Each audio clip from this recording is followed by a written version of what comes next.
menggambarkan bahwa seorang perempuan atau seorang istri itu harus memiliki namanya kecantikan batiniah.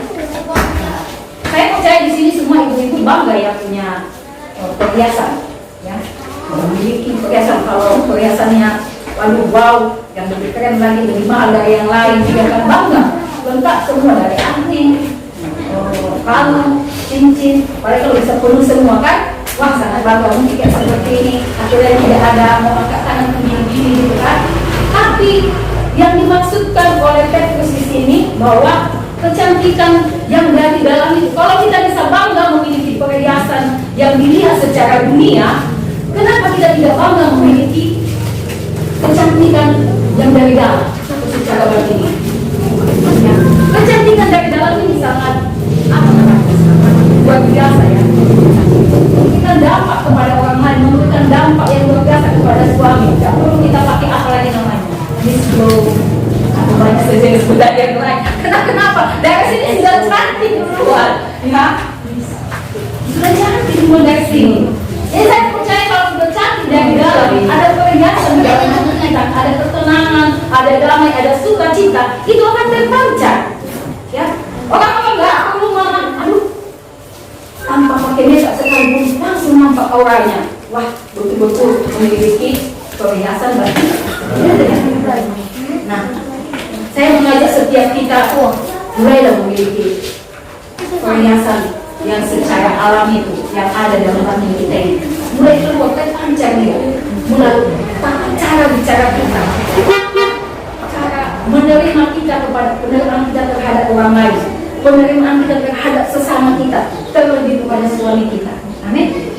Ya. Jangan pernah melakukan apa namanya, wah ada orang cantik sampai habis uangnya berjuta-juta, bagaimana supaya dia terlihat cantik, sementara yang dari dalam ini tidak berusaha memperbaikinya. Ya, ayo, mari semua berusaha memperbaikinya. Bisa kita melakukan yang berhubungan dengan Tuhan, dengan doa, dengan pujian, dengan penyembahan. Maka saya percaya dikatakan dalam firman Tuhan, ada aliran-aliran air hidup yang perlu memancar memberikan kehidupan kepada setiap orang, memberikan kehidupan kepada suami, kepada anak-anak, kepada keluarga kita, sehingga maksud dan tujuan Tuhan boleh dikatakan. Fokus utama saudara menolong suami sebagai imam dalam mengajarkan iman kepada anak-anaknya. Jadi fokus kita kenapa kita harus tunduk kepada suami. Jadi supaya mewujudkan, supaya suami kita itu maksudnya suami sebagai imam. Nah, kita harus bagaimana supaya jadi dia sebagai imam. Nah, kalau kita tidak mendukung dia, contohnya kita terus menghalangi segala sesuatu. Seperti yang pernah Ibu Salinda sampaikan bahwa suaminya bukan tidak betul itu. Membohongi itu semua, mana betul itu? Yang disampaikan ini. Saya itu tertawa sebenarnya kan, tapi memang itu kenyataannya. Seperti itulah wanita, ya. Tidak berani dia melawan waktu aja bertinju kan, tapi lihat ini itu di belakang beruntung gitu. Ngomong suaminya di sana, ikut-ikut pula dia lagi ngomong apa? Ada ini, betul itu. Kok bisa mati lah kak? Bahkan ada dulu, ada kesaksian dulu. Cerita pula dia dengan anak asrama.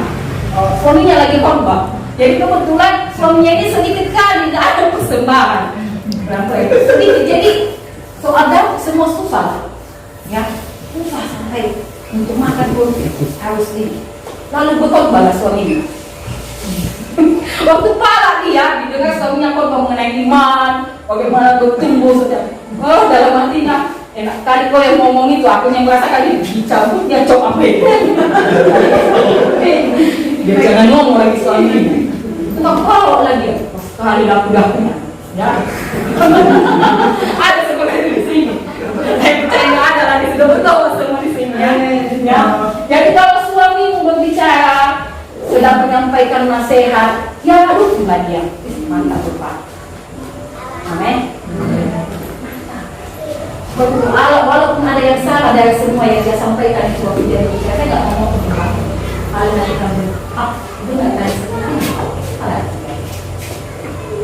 tapi kalau lebih banyak perempuan nggak tahan, mengelola emosi, mengelola perasaan, langsung dikeluarkan. Apalagi kalau sudah sakit hatinya, kesal nggak terpenuhi kebutuhannya, dihajar diri seperti itu.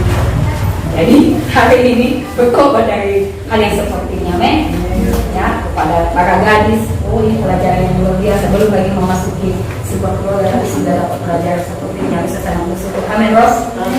Ya, haleluya. Hidup setia suaminya sebagai teman pewaris dari kasih karunia Allah. Ya. Kebanyakan kalau zaman sekarang ini, kalau kita lihat karena saya ada di luar sana, saya sempat perhatikan ada yang masih umur 27 atau 28 tahun tapi sudah 4 kali dia kawin cerai. Saya bingung juga gimana dibikinnya. Saya berapa kali deh? 4 kali lah Kak. Saya tanya alasannya kenapa begitu? Ya, nggak cukup lah, mana Kak, aku butuh bergaya, butuh baju ini. Wah, dia nggak ada bisa mencukupi, dia cari lah yang lain. 28 tahun. Jadi saya hitung-hitung berapa lagi, karena kalau 40 tahun dia berapa kali lagi ganti. Nah, di sini firman Tuhan mengajarkan supaya kita hidup setia sebagai teman pewaris daripada kasih karunia Allah.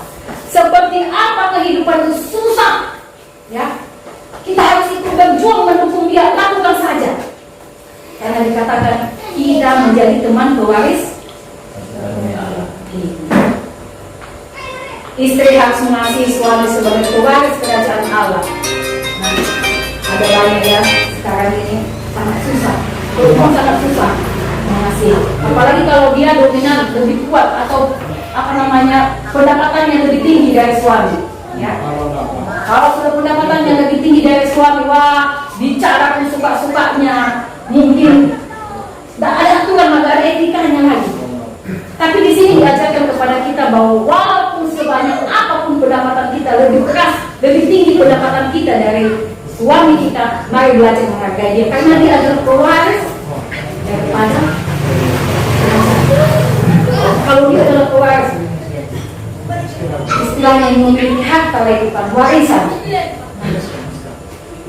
Seorang yang sangat kaya, kalau dia memiliki warisan, pasti dia dikejar-kejar sama itu, berlomba-lomba orang untuk apa? Menjadi temannya, menjadi kekasihnya. Nah, suami kita juga, atau seorang suami, kalau dikatakan dia adalah pewaris daripada tahta kasih karunia Allah, mari kita belajar menjaganya. Ya, bukan kalau kita melakukan yang baik, berusaha melakukan yang baik. Ya, walaupun seperti yang saya katakan tadi, pendapatan kita tinggi, mungkin dia hanya sekedar di rumah, tapi saya percaya kayak seperti sekarang ini hampir imbang ya. Terkadang bisa ini, udah oke, kalau di rumah aku kerja, iya kan? Nah, ada juga yang istilahnya seimbang, maka juga suami bisa kalau di rumah dia kerja, nah, bergantian. Nah, sering posisi yang membuat istri itu nggak bisa menghargai suaminya, sangat sulit lah. Jadi untuk melewati hal-hal yang seperti ini, untuk mengatasi hal yang seperti ini, itu harus ada komunikasi, ya. Sangat penting komunikasi. Bisa dilakukan di rumah komunikasinya, dibicarakan dengan baik-baik. Tidak mesti harus marah-marah, tidak mesti harus menunjukkan kalau kita hebat, kalau pendapatan kita lebih banyak. Tak perlu mesti seperti, tapi saat kita komunikasi. Nah, mungkin kalau kita bicara soal pribadi, bagaimana kami dengan rumah ini, terkadang anak-anak ini yang cemburu. Ada yang bilang, oh tontonan dewasa jangan ada di sini ya. Karena kenapa? Sudah satunya yang kami bicarakan, atau sudah satunya keputusan yang diambil oleh Bapak, itu terlalu kita dan menurut pendapatmu bagaimana? Nah, saya juga memberikan istilahnya pendapat yang bukan itu keputusan saya, dia hanya meminta pendapat, saya tinggal hanya mendukung. Ini harus ada di dalam kehidupan keluarga kita supaya keluarga kita menjadi keluarga yang harmonis dan berkah Tuhan. Nah, hal-hal yang lain yang perlu kita lakukan, bagaimana suami ini terwujud cita-cita atau sebagai harapannya mewujudkan dia. Ada satu firman Tuhan kalau kita baca itu suami saya dulu apa namanya di gerbang kota ya, atau di ini kalau di zaman dahulu bagaimana caranya supaya suami ini bisa, saya percaya pada waktu dia duduk di gerbang kota itu dia pasti yang didengar ya. Nah, ada alasan-alasan mengapa bisa didengar, otomatis karena dia memiliki pengaruh di situ ya kan. Nah, saya mau mengajari kita, dan saya sangat aktif sekali ya dengan seorang apa namanya, ada ibu-ibu itu kalau dia suaminya mungkin kemana-mana tidak dikasih, cukup dicatat hanya sekian apa itu di dompet, bahkan dicari jangan sampai ini ya. Kalau mau mendengar suamimu supaya dia menjadi orang yang mau didengar dan berdiri di tubuh bapak, sebelum dia keluar dari rumah tanya dulu dompetmu jangan ada yang tidak, lihat dompetnya, kalau dompetnya tinggal sedikit lagi isinya tambahi uangnya. Yes.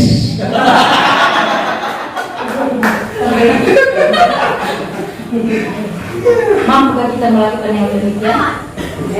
Hari ini mulai belajar ya, amin. Biasa, bapak kalau berbagi kedua itu saya tanya dulu, dompet di mana? Dalam tak semua saya tanya. Saya nggak mau dia nanti pergi ke sana malu dia. Mau? Kan udah makan sama-sama. Pada saya bilang makan dia. Dia mau pengen bayarin, yang makan di situ. Tapi dia mencari. Wah, di sini dulu. Gimana kalau dia jawab apa yang dikatakan? Mana maksudnya?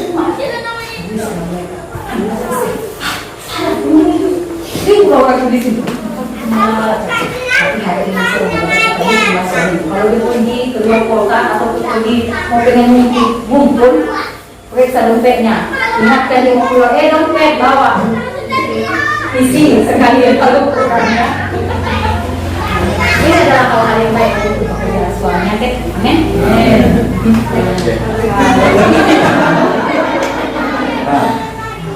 Nah, saya percaya Bapak Ibu.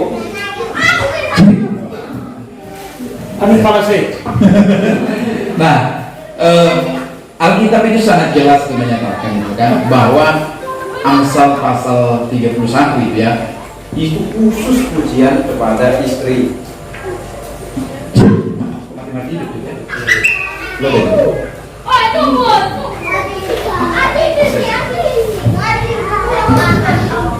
Nah, jadi kalau kita lihat di dalam kitab Amsal itu khusus untuk kita pikul untuk istri. Bagaimana istri yang bijak itu melebihi daripada permata.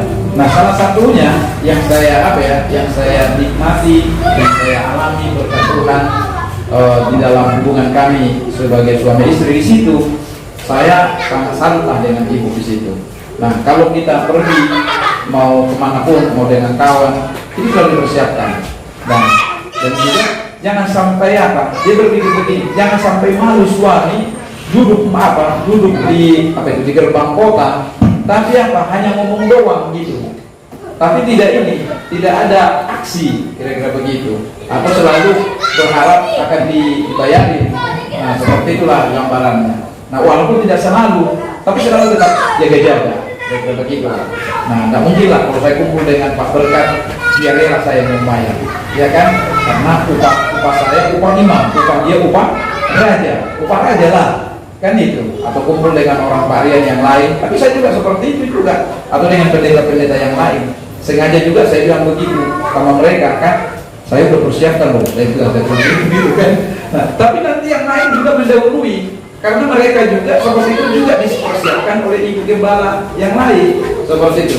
Jangan kau didahului ya, kalau kau mendahului, kira-kira begitu lah. Nah, tapi nampaknya itu nanti mana yang suami-suami yang tidak dipersiapkan oleh istri itu akan kelihatan juga. Nah, jadi harapan saya kepada kita semua jemaat Tuhan, ibu-ibu yang ada di jemaat merah, buatlah suamimu menjadi terhormat di pintu gerbang. Amin. Nah, karena kenapa? Karena lewat itu kau juga yang akan menerima pujian itu. Waduh, baik kali pasti ibunya. Katanya istri bapak ini kok semuanya dipersiapkan dengan bagus. Kira-kira begitulah yang menjadi gambaran. Hal yang kedua tadi yaitu mendukung istri mendukung daripada suami menjadi imam. Nah, saya yang paling salut kepada ibu di rumah ini atau ibu gembala kita ini itu sangat mendukung. di dalam apa? Dalam seluruh pelayanan. Dia bertekad begini, kalau uangnya yang kurang, jangan gara-gara saya menghalangi panggilannya untuk melayani. Karena sejak saya mengenal dia, ini artinya ya. Nah, sejak saya mengenal dia, saya tahu dia hamba Tuhan. Gitu. Jadi jangan karena dia menikah dengan saya, jadi saya menghalangi panggilan Tuhan dalam hidupnya. Tapi harus saya mendukung bagaimana supaya panggilan Tuhan di dalam hidupnya terlaksana. Karena saya seorang penolong yang akan mewujudkan itu. Nah, makanya saudara, di dalam hal-hal yang lain, kami tidak terlalu memikirkan harta, memikirkan materi, apa semuanya. Yang paling penting itu bagaimana supaya panggilan Tuhan di dalam di dalam hidup kami dan juga keluarga kami, keluarga yang melayani, itu terwujud. Kalau masalah materi nanti uang dan semuanya itu, dia pasti akan terjadinya itu. Karena prinsipnya ada makan, ada pakaian cukup. Lebih dari situ beli apa? Beli mobil. Iya kan, beli rumah dan lain sebagainya. Jadi itu prinsipnya. Nah, jadi itu yang menjadi apa? Itu yang menjadi penekanan. Baik-baiklah dikerjakan pelayanan itu. Baik-baiklah dikerjakan pengembalaan itu. Kalau umat-umat Tuhan sudah diberkati, sudah mengalami kebaikan-kebaikan Tuhan melalui kehidupan kita, masa pendetanya dibiarkan? Saya pikir tidak akan terjadi. Tapi semua akan berlomba-lomba untuk melakukan kebaikan. Nah, saya banyak bercerita dengan Pak Agus bagaimana keadaan rohani umat-umat Tuhan yang ada di GBI ini, yang tidak kayanya mereka secara materi. Tapi kalau soal hati, itu udah kayak luar biasa. Jatuh mangga di depan rumahnya, lebih dari mereka cukup. Nah, Pak Gembala dulu diantarkan ke sini. Saya bilang, dari mana kau tidak punya pokok mangga? Jatuh mangga di belakang rumah. Berarti kalau dicuri itu apa jadi begitu? Ikut sewa. Karena belinya dengan kita. Itu contohnya. Jatuh nangka kan? Nah, udah dia potong Pak Gembala. Nah, itu luar biasa itu. Nah, tapi kalau begitu juga hati kita kepada mereka. Nah, jadi itu gambaran-gambarannya kemajuan-kemajuan yang lain. Nah, makanya doa kami di rumah ini terus berdoa, benar doa supaya Tuhan berkati semua jemaat Tuhan yang ada di jemaatnya lain. Ya, dengan demikian bukan maksud saya supaya uangnya pindah ke kantong saya, tidak. Artinya untuk semakin pekerjaan Tuhan semakin nyata di dalam seluruh gereja kita ini. Nah, mungkin itu tadi untuk menguatkan apa yang disampaikan oleh Ibu Nadia. Nah, oke, kita teruskan. Nah, dengan cepat. Ini udah berapa, Jos? Dengan video berarti masih bisa ya. Nah, oke.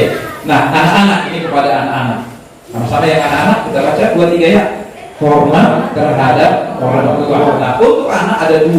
Pertama hormat dan yang kedua nanti itu taat, ya. Kata hormat dalam terjemahan aslinya adalah menyenangkan, berusaha untuk menyenangkan. Sikap hormat kepada orang tua adalah perintah Tuhan yang harus dilakukan anak-anak selama apa? Orang tua hidup. Nah, berusaha untuk menyenangkan, bukan untuk menyusahkan, tapi berusaha untuk menyenangkan. Ya, usahakanlah bagaimana supaya menyenangkan. Nah, kenapa? Nanti berkat Tuhan itu juga kepada apa? Umurmu akan panjang, kau akan damai sejahtera, berhasil dalam dunia ini. Kalau dia hidup menghormati orang tua, berusaha untuk menyenangkan. Gimana supaya hati bapak itu senang? Tidak harus selalu uang yang kita berikan kepada orang tua itu, tapi perhatian. Nah, saya sangat tertolong dengan ibu ya, dengan ibu di sini. Nah, karena saya agak cueknya dengan orang tua saya. Karena kenapa? Mungkin seperti balas dendam juga gitu ya. Karena pada waktu kita anak-anak hampir tidak ada waktu juga dengan mereka. Waktu kita hanya malam seperti ini.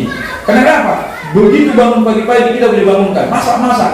Nah, sebelum sekolah saya sudah masak, saya sudah menyuci piring, ya sudah mencuci pakaian. Nah, seperti itu. Jadi sekolah itu apa? Dapat jam 4 kita masak, dapat jam begitu matahari sudah bisa jalan dilihat, udah berangkat mereka ke kebun. Nah, itu ngirinya. Jam 7 malam baru sampai lagi di rumah. Itu pun nanti pakai obor lagi ke pancuran sama-sama untuk mandi.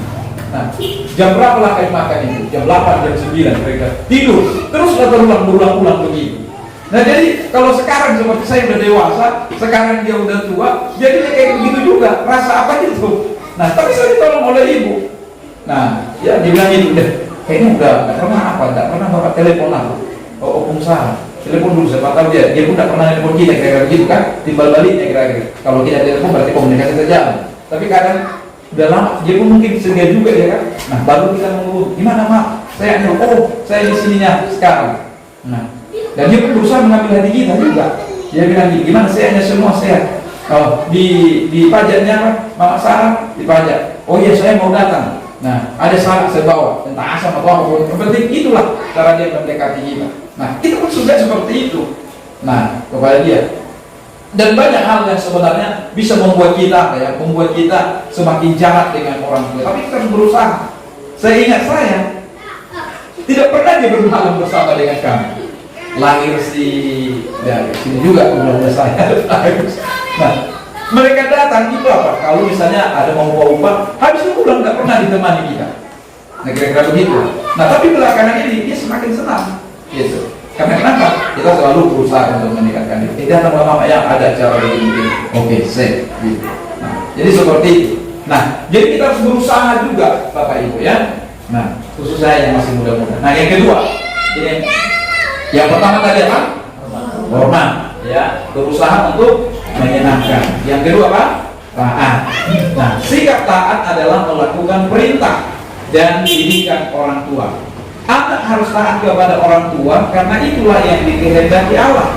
Dan di awal ketika anak menghormati dan taat kepada orang tua adalah memiliki umur yang panjang. Katakan amin. Memperoleh apa? Kesuksesan dan kebahagiaan. Terus apa? Dihargai oleh Allah. Kalau kita berhasil, kalau kita menjadi orang yang menghormati dan juga orang yang taat. Nah, hormat tadi atau tunduk itu adalah sikap hati.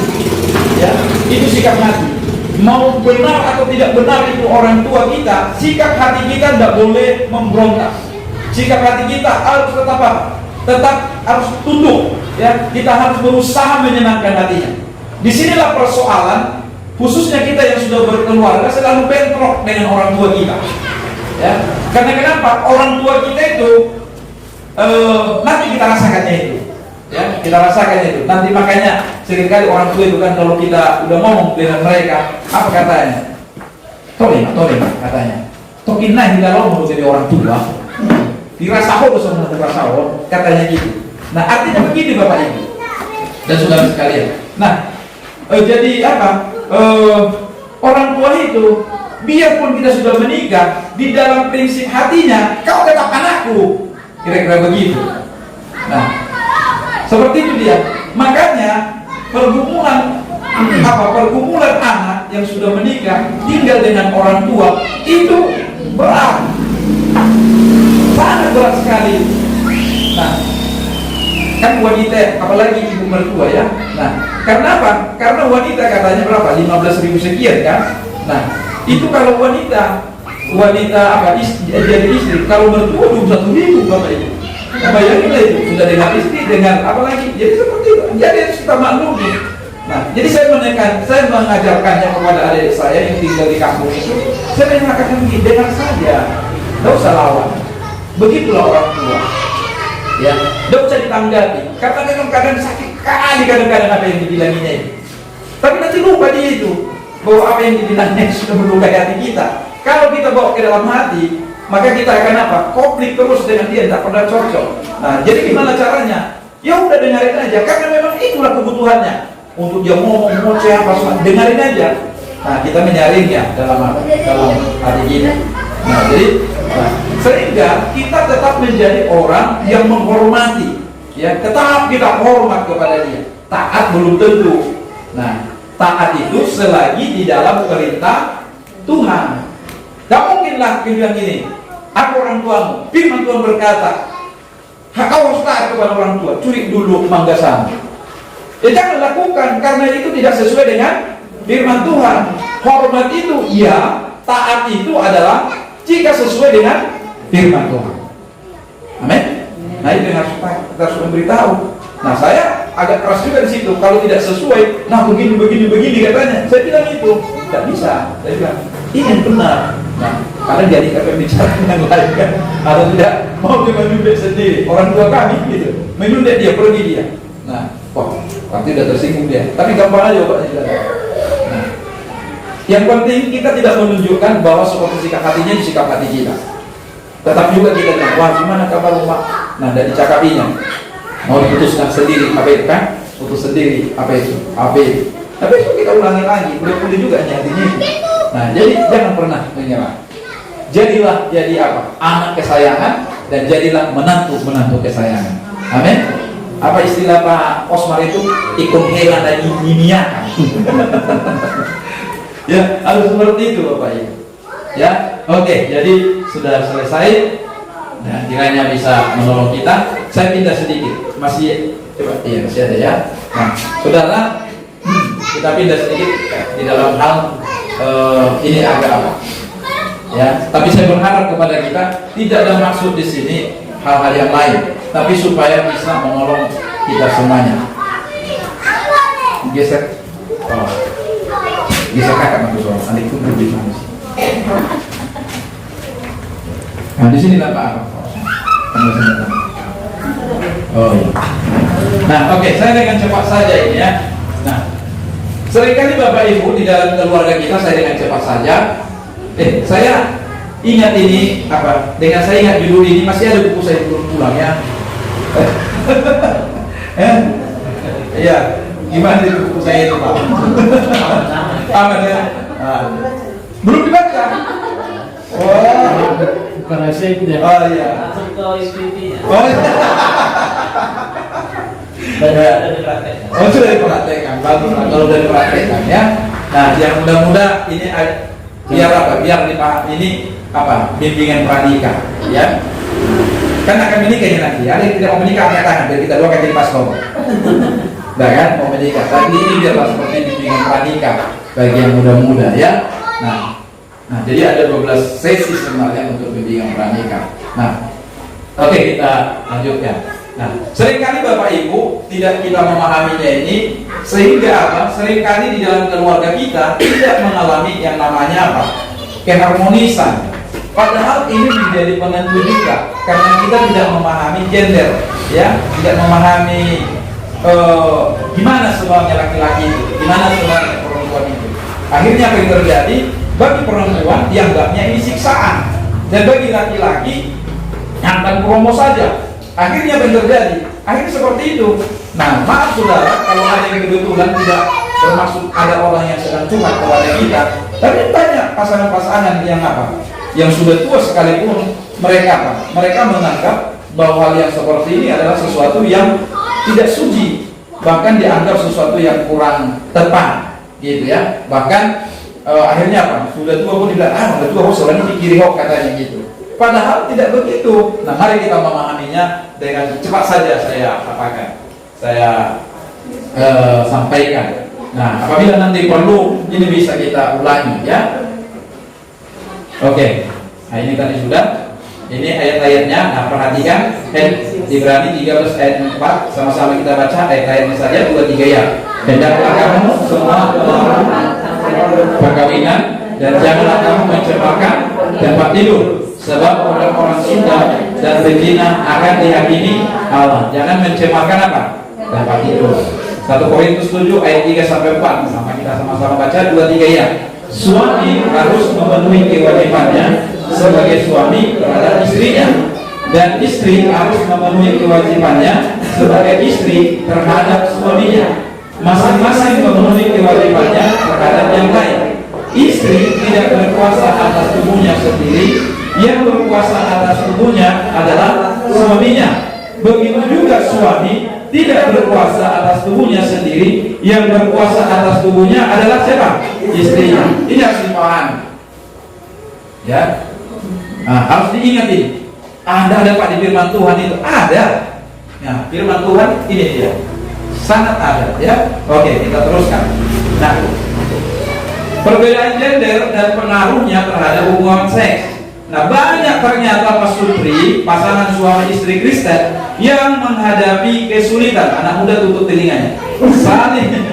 Saling memuaskan secara seksual biasanya tidak memiliki pemahaman yang baik tentang perbedaan yang merupakan salah satu akar penyebab masalah seksual dalam pernikahan. Tidak memahami, ya, selalu dikaitkan sama dengan dirinya, seperti itu. Akibatnya menjadi masalah, dan inilah yang menjadi penyebab-penyebab bisanya utuh keluarga itu sampai kepada kematian, tetapi di dalam perjalanannya si suami banyak penyimpangan di luar. Demikian juga istri bisa juga penyimpangan di luar, tapi kelihatannya tertutup rapi. Hanya Tuhan yang tahu dengan dirinya dan dengan si pelaku itu. Nah, berikutnya, kebanyakan pasangan bahkan tidak membahas masalah ini satu sama lain, dan sedikit pasangan yang meminta saran atau bantuan dari orang lain. Padahal ketidakpuasan seksual di rumah dapat menyebabkan masalah lain, termasuk melampiaskan kebutuhan seksual di luar pernikahan. Nah, termasuklah apa itu ya? Di luar daripada hubungan suami istri, justru mencari kepuasan, onani, masturbasi, dan lain sebagainya. Nah, perbedaan seksual mendasar antara laki-laki dan perempuan umumnya ini kita harus lihat. Disinilah kita lihat perbedaannya. Cukup sering, ini bagi laki-laki, cukup sering mengharapkan hubungan seks, misalnya sekali atau lebih setiap minggu. Itu laki-laki. Apa yang diharapkannya? Maunya sering melakukan apa? Hubungan seks. Itu siapa? Laki-laki. Ya. Yang wanita, dia merasa puas dengan lebih sedikit hubungan seks. Umumnya tidak ingin bercinta saat mengalami ini, ya, saat mengalami datang bulan, ya. Nah, kalau bisa sedikit aja, tapi yang penting komunikasi, hubungan yang terus romantis dan selalu bisa bercanda. Nah, itu yang diharapkan. Nah, terus menginginkan hubungan seks karena melihat tubuh perempuan. Nah, jadi begitu dia lihat tubuh perempuan, dia langsung itu, seperti yang saya katakan tadi, jauran orangnya dia apa? Dilewatinya. Tapi bisa hal yang seperti itu terjadi. Nah, atau apa saja pun bisa menjadi apa? Menjadi hayalan apa? Menjadi hayalan seks bagi dia. Ya. Itulah yang namanya laki-laki. Nah, sementara perempuan menginginkan seks itu karena hubungan, sentuhan, ngobrol, dan romansa. Ya, jadi tidak terjadi itu dengan sendirinya, tapi harus dibangun pelan-pelan. Hampir selalu yang laki-laki, hampir selalu dapat menikmati hubungan seks. Kalau laki-laki, kalau sudah berhubungan, pasti dia akan puas. Tapi wanita harus merasakan kedekatan untuk mendapatkan kenikmatannya. Kalau tidak, saudara, dia hanya buang badan. Seperti kawan saya, jujur aja dia katakan di kepala dinas, istrinya juga kepala dinas. Lalu dia bilang begitu, aduh gimana lah aman, katanya. Saya, udah susah kali, istri pun pulang mau jam 3, rapat terus. Jadi gimana? Istrinya bilang begini, aduh, udah sanggup lagi aku. Jadi gimana? Katanya, aku udah diubur-ubur. Jadi gimana caranya? Datang istrinya bilang, boleh buat rumah dulu, katanya. Jadi begitu. Nah, jadi gimana aku bilang? Ya seperti itu sering terjadi katanya. Karena tidak mungkin. Karena laki-laki selalu ingin menikmati itu, sementara wanita, ya kalau udah lelah capek jam 3 pagi loh pulang, gimana bisa melakukannya lagi? Nah, oke. Memiliki hasrat seksual yang timbul dengan cepat dianalogikan seperti saat menyalakan korek api langsung terbakar. Wanita beda, dia memiliki hasrat seksual yang timbul secara perlahan, dianalogikan seperti saat mendidihkan air atau seperti mesin solar. Kan kalau kita mendidih masak air, tidak langsung panas kan, pasti pelan-pelan, pelan. Nah, tapi kalau laki-laki tidak, begitu dia langsung meledak. Nah, seperti itu. Nah, inilah dia gambarnya. Kalau laki-laki urus saja dia, selesai. Ya kan? Hitungan menit pun bisa diselesaikan. Ya. Nah, hitungan menit laki-laki bisa selesai. Tapi wanita dia harus raul. Nah, coba ini, landai dia. Nah, ini landai. Kemana-mana muka-muka. Nah, gitu.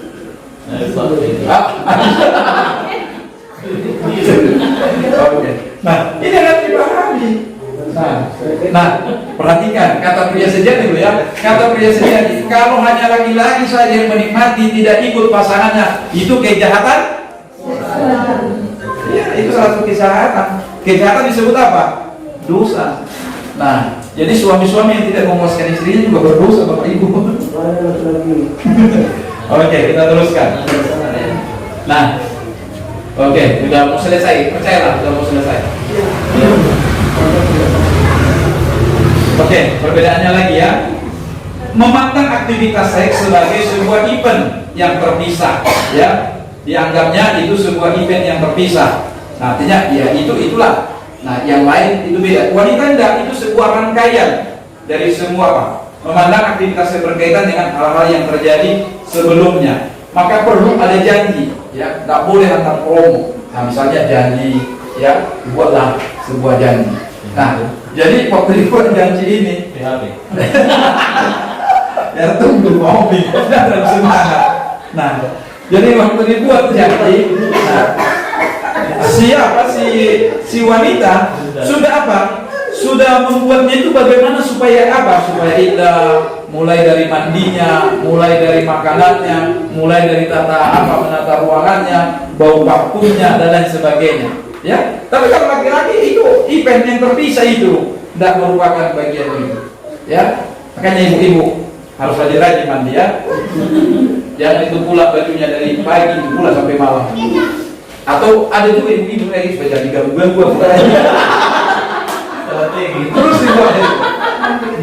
Dan yang paling parah nanti ada trauma di situ ya. Kalau ada lagi yang trauma, kayak kan karena trauma supaya jangan diganggu. Terus apa? Terus pakai pembalut. Dia kalau diajak suaminya dia bilang, aduh belum selesai katanya. Datang saja. Betul saudara. Nah, kalau ada saudara apa? Tidak apa-apa ya. Artinya mungkin kita tidak di sini, tapi bisa aja dengan yang lain, bisa aja teman-teman yang lain. Nah, supaya bisa tertolong mereka, ya tugas kita itu untuk apa? Menyelamatkan keluarga-keluarga itu, ya. Tugas gereja itu untuk apa? Untuk menyelamatkan keluarga-keluarga atau orang-orang yang demikian, ya. Nah, mana tadi? Dapat dengan mudah fokus pada seks, terlepas dari yang terjadi di sekitarnya, ya. Mudahnya dia fokus kepada ini, apapun yang terjadi di sekitarnya, nggak masalah dia. Tapi apa? Yang wanita mudah terdistraksi oleh lingkungan sekitar.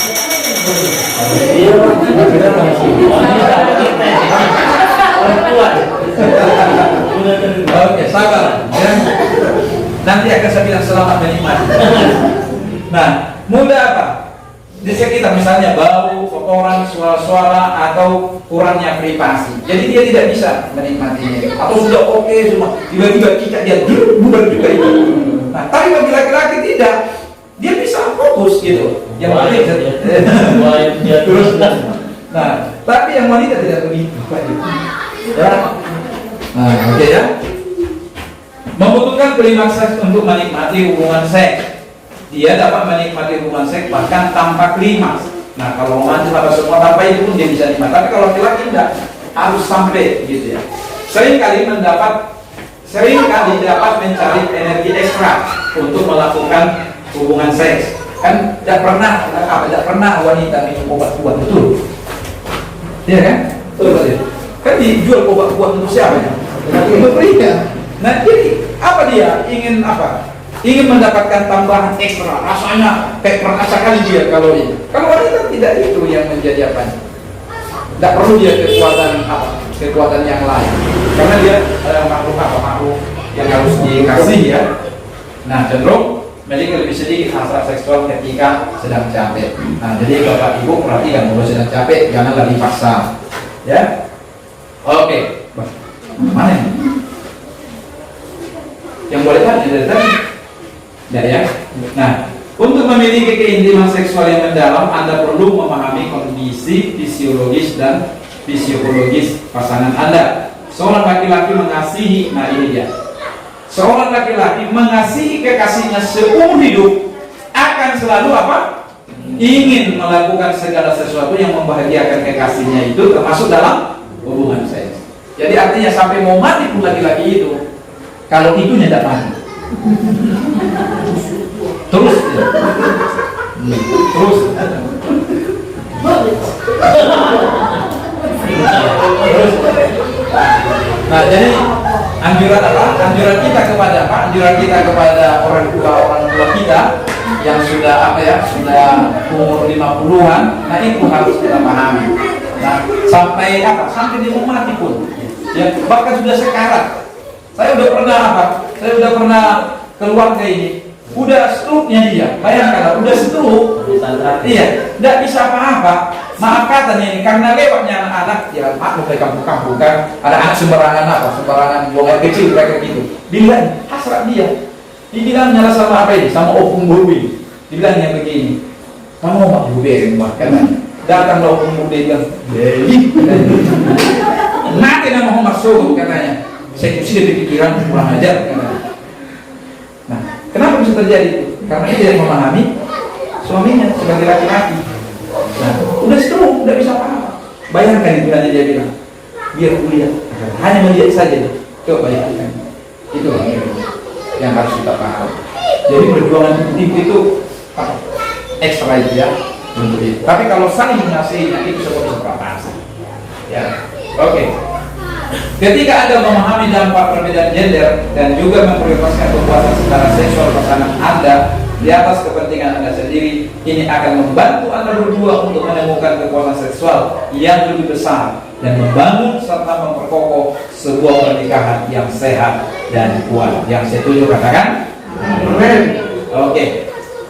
Berkat Tuhan ini dapat dinikmati seumur pernikahan Anda, walaupun secara kualitas berbeda dengan masa awal pernikahan Anda. Jelas ya, pada waktu masa pengantin bulan apa, masa bulan madu, ya jelas berbeda setelah kita tua, ya kan? Tapi tetap bisa dinikmati. Ingat, Tuhan menghendaki kedua suami istri bisa menikmati hubungan seks sebagai apa?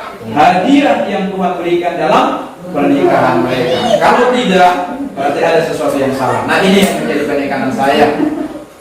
Nah, baik kepada yang muda dan juga kepada kita yang sudah menikah. Pornografi dan seks dalam pernikahan. Pornografi mengharapkan, menciptakan harapan yang tidak penting dan memicu fantasi liar dan keinginan bertindak lebih lanjut dalam aktivitas seksual yang bisa saja tidak wajar, hanya untuk sekedar memenuhi kebutuhan yang egois, ya kan? Nah, makanya hanya untuk memenuhi kebutuhan egoisnya dari pornografi. Nah, lihat apa bedanya laki-laki dengan perempuan di dalam pornografi. Laki-laki sangat lemah dalam melawan godaan ini karena mereka mudah dirangsang secara visual. Perempuan sama-sama cenderung merasa jijik dengan perempuan yang dijadikan apa? Objek seks. Betul tidak itu? Ya kan? Kita suka mereka itu. Kali katanya. Ya.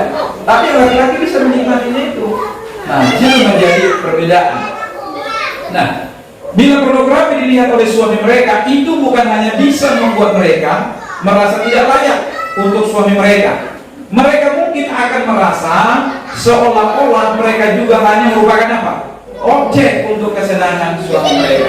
Nah, bagi suami mungkin dia bisa menikmati, tapi bagi istri yang tahu itu, dia merasa bahwa apa?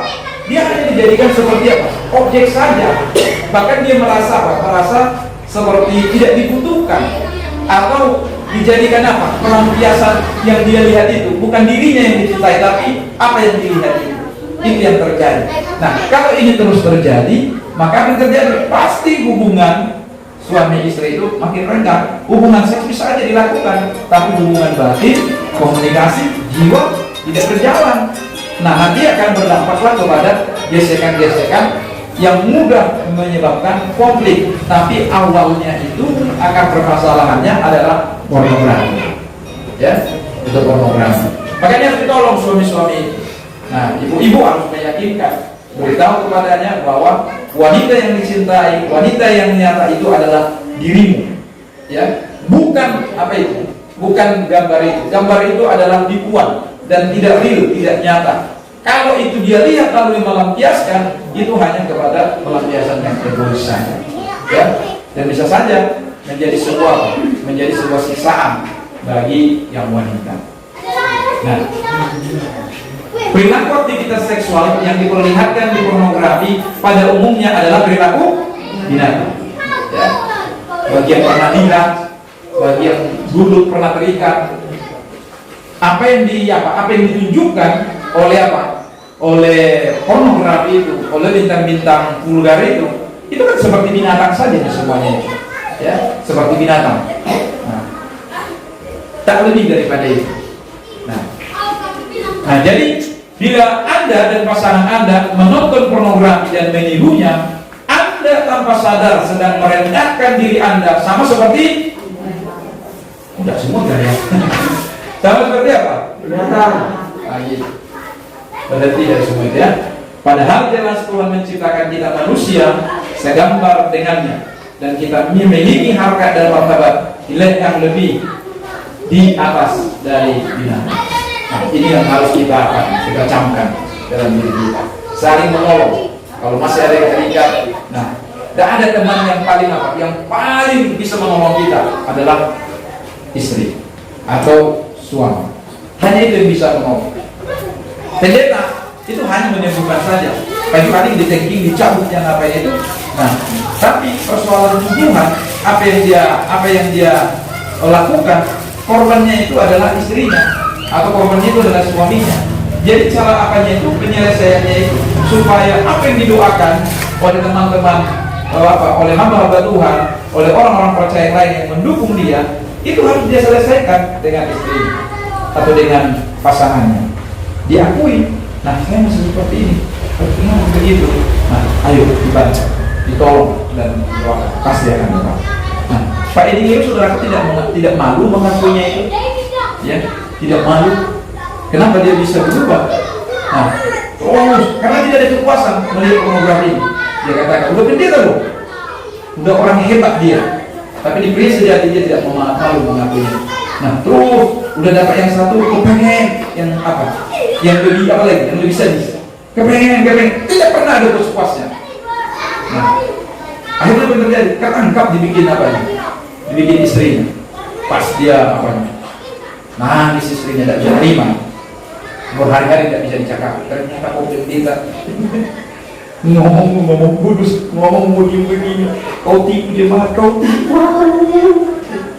3 hari.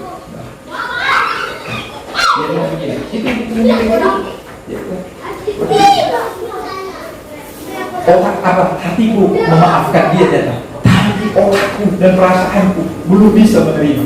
Susah kali aku bernami antara otakku dengan hatiku. Melihat kelakuan, melihat kelakuan, tapi perlahan-lahan siapa lagi yang menolongnya kalau kita akhirnya mereka ini akhirnya ketemu akar. Kenapa terjadi seperti itu? Rupanya dia korban juga, bapaknya itu seperti itu.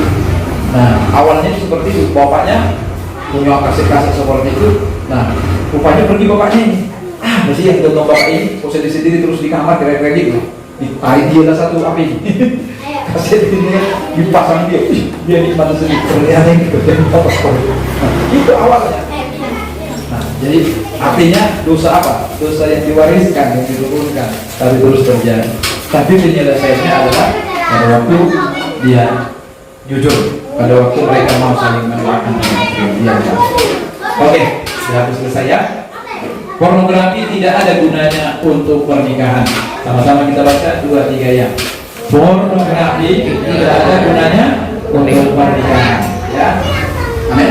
Jadi tidak ada gunanya. Bila ada yang sudah terlanjur memiliki atau menyimpannya, segera buang jauh-jauh dari pernikahan Anda. Sebagai gantinya, carilah yang terbaik dari satu sama lain secara seksual dan menikmati semua yang telah diberikan bersama dengan kekasih seumur hidup Anda. Nikmatilah dengan kekasih yang sudah diberikan oleh seumur hidup. Itu yang ya. Bila ternyata sudah terlanjur kecanduan pornografi, segeralah mencari pertolongan. Dapatkan dukungan dari mentor rohani, juga teman-teman yang Anda bisa percaya untuk mendoakan dan mendukung Anda agar bisa segera mengatasi kecanduan tersebut. Mari kita hancurkan pornografi sebelum pornografi menghancurkan pernikahan kita dan membahayakan keluarga kita. Nah, terakhir, trauma masa lalu dalam seks dalam pernikahan. Ya, saya sering menemukan yang seperti ini. Ya, ini memang kalau kita melakukan konseling seperti ini, jangan laki-laki dan perempuan. Jadi harus ada kawan kita. Misalnya kalau itu perempuan, kita yang mengkonseling harus ikut ibu gembala atau setidaknya ada teman pengerja yang lain. Tapi ya kalau misalnya kalau suami istri lah, malah yang seperti jangan coba-coba. Nah, saya secara pribadi saudara, seringnya apa? Sering kalinya orang yang ibu-ibu mau curhat gitu dengan saya. Pertama pertanyaannya ini baru hubungannya suami saya selingkuh, ini kan terbuka cerita seperti itu. Langsung saya bilang doakan apakan semua selesai. Saya tidak mau ladin-ladin gitu. Kalau tidak aja dengan orang tertentu. Karena kenapa? Kalau kita tersembunyi di situ bisa kasih atau nanti di screenshot dia pula apa itu? Percakapan kita itu nanti dikasih lagi LSM gawat lagi kita bapak ibu. Nah, jadi jangan coba-coba, ya, amin ya, ya. Mau wanita, mau sudah menikah atau tidak pun itu jangan coba-coba. Main-main dengan apa? Main-main melalui apa? WA, chatting-chattingan apa semua itu. Kalau sudah seperti itu, ya langsung ajak ketemu, ajak istri, layani bagus, ya, konseling dengan bagus. Jangan apa? Jangan sampai setan ngambil kesempatan di situ. Sekuat-kuatnya pun kita, nah bisa juga apa? Aura hawa nafsu bisa akan terjadi di situ. Itu harus tetap diwanti-wanti, diwaspadai. Ya, apapun alasannya, kalau sudah lawan jenis, dia bilang, aku mau menyelamatkan dia ya, mau kutuntun dia menerima Yesus. Hati-hati, nanti lama-lama, mulailah apa? Minta tolong, ya kan? Sodorkan 100.000. Minta tolong lagi, akhirnya apa yang terjadi? Makin terjerat dan terjerat. Hati-hati dalam hal ini. Ya, kita harus putus dari semua. Nah, kalau dia apa? Dia butuh itu, oke ya, saya dengan istri saya atau saya dengan ibu akan apa? Akan konseling dengan. Kalau dia bilang tidak mau, berarti sudah ada tujuan tidak harus itu. Nah, hati-hati jerat-jerat yang seperti ini yang banyak menghancurkan banyak keluarga.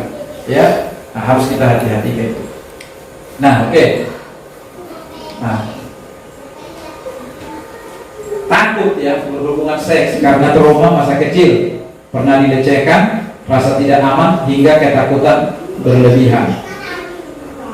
Nah, jadi sangat penting untuk calon. Nah, ini yang bagi soal apa yang masih muda-muda untuk saling jujur, terbuka dan pernah mengalami trauma masa lalu, khususnya trauma seksual yang dapat mempengaruhi mereka dalam membangun keintiman seksualitas. Keterbukaan akan membantu pasangan Anda untuk bersikap sabar dalam membantu mengatasi trauma Anda.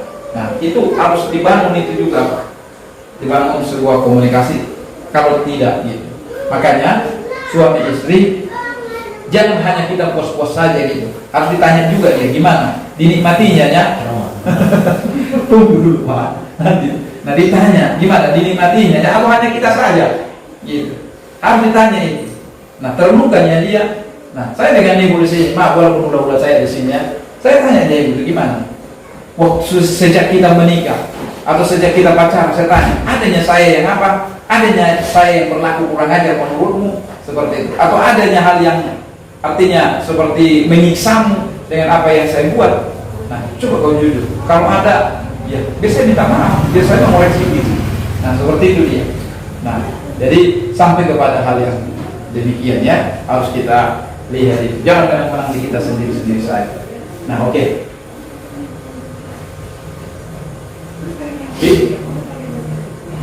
Bila diperlukan, temui konselor Kristen yang kompeten untuk membantu Anda atau pasangan mengatasi trauma tersebut. Nah, inilah yang kita rindukan di dalam setiap gereja, supaya di dalam gereja itu pun ada konseling apa? Konseling keluarga yang kita harapkan seperti itu. Nah, tapi ingat harus suami istri yang menangani, tidak boleh tunggal ya, hanya main satu-satu, tidak boleh, harus dua-duanya ya perlu. Nah, oke, terakhir, kesibukan adalah perangkat modern. Jangan biarkan hal tersebut merebut apa yang penting dan mendasar dalam hidup Anda. Apa yang membuatnya? Ini kesibukan, ya. Sibuk, akhirnya tidak ada lagi. Nah, oke. Hampir habis, sudah beberapa lembar lagi. Ini terakhir kan? Nah, ya, ini terakhir kan? Oh, satu lagi. Dan mau habis, sehingga saya sudah habis. Nah, ini tadi ya, membuat janji kencan, artinya supaya bisa dinikmati hubungan yang bagus itu, membuat janji kencan terlebih dahulu sebelum bercinta, dan memastikan menyediakan banyak waktu untuk makan malam yang romantis bisa membantu. Hal lain yang tak kalah pentingnya adalah menyiapkan ruangan bercinta, suasana yang mendukung akan membuat hubungan seks Anda lebih bergairah. Ya, hindari dosa-dosa seksual untuk menjaga ketulusan pernikahan Anda. Nah, hendaklah kamu semua penuh hormat terhadap perkawinan, ini tadi sudah kita baca, dan janganlah kamu mencemarkan tempat tidur, sebab orang-orang sundal dan berzina akan dihakimi oleh Allah. Tuhan memberkati kita. Ya, nah kiranya kalau ada diskusi kita, ada yang mau langsung tanya, ya temukanlah.